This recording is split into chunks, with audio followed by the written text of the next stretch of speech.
আসসালামু আলাইকুম। সবাই কেমন আছেন? আশা করি যে যেখানে আছেন আল্লাহর অশেষ রহমতে ভালো আছেন। তো আমিও আল্লাহর রহমতে আমার পরিবার পরিজন নিয়ে ভালো আছি। নতুন আরেকটা ব্লগ নিয়ে আপনাদের মাঝে আসলাম।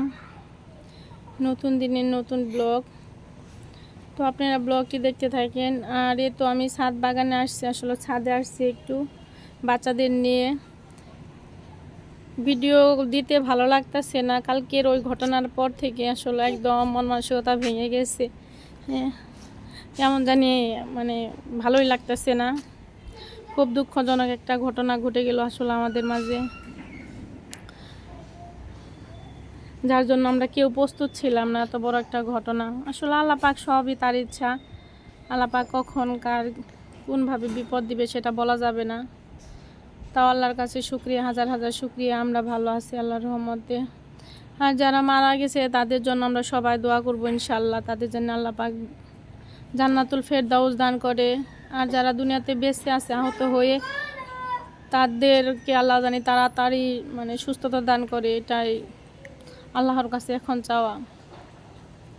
ভিডিও দিতেও ভালো লাগতেছে না, কিচ্ছু করতে ভালো লাগতেছে না। ফেসবুকে ইউটিউবে শুধু সে একটাই খবর, সেগুলো বারে বারে দেখতেছি আর মনটা শুধু খারাপ হয়ে যাইতেছে। কত মায়ের বুক আসলে খালি হলো, ছোট ছোট বাচ্চা, সত্যি খুবই দুঃখজনক। আর আমি এখানে ছাদে আসছি, ছাদে একটা ঘর আছে, একটা চুলা আছে, এখানে ম্যাচ থাকে, ম্যাচের ছেলেরা থাকে, ম্যাচে থাকে, কিন্তু পরিবেশটা তেমন একটা ভালো না। ছাদে তো রুমে থাকে, আর আমার তো ছেলে মেয়েরা ওইখানে খেলতেছে। তোমার আপু কই গেছে? তো আর আমার ছেলে মেয়েরা আসলে ছাদে আসলে অনেক খুশি হয়, এরা দৌড়াদৌড়ি করে, খুব আনন্দ পায় আর কি। আসলে ভিডিও দেওয়ার মতো আজকে কোনো মুডই ছিল না, ভাবলাম একবার ভিডিও না দিলে কেমন হবে, এই জন্য আর কি অল্প একটু করে ভিডিও দিলাম। আর তো ছাদে কতগুলো আম এসেছে, অনেকগুলো আম এসেছে।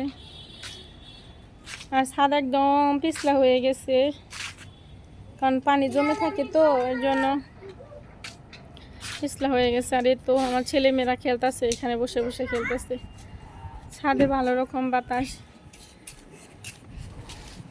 আমার ছেলেটা তো মহা খুশি, ও ছাদে আসছে, ছাদে এসে খেলতেছে। আর এই যে পিচ্চিটাও খেলতেছে এখানে ছাদের, অনেক বাতাস আছে মাশাআল্লাহ, অনেক বাতাস। আর কয়েকটা কাপড় শুকিয়ে দিয়েছি আমি। সবাই আপনারা ভালো থাকবেন, নতুন আরেকটা ব্লগে আপনাদের সাথে দেখা হবে। আল্লাহ হাফেজ।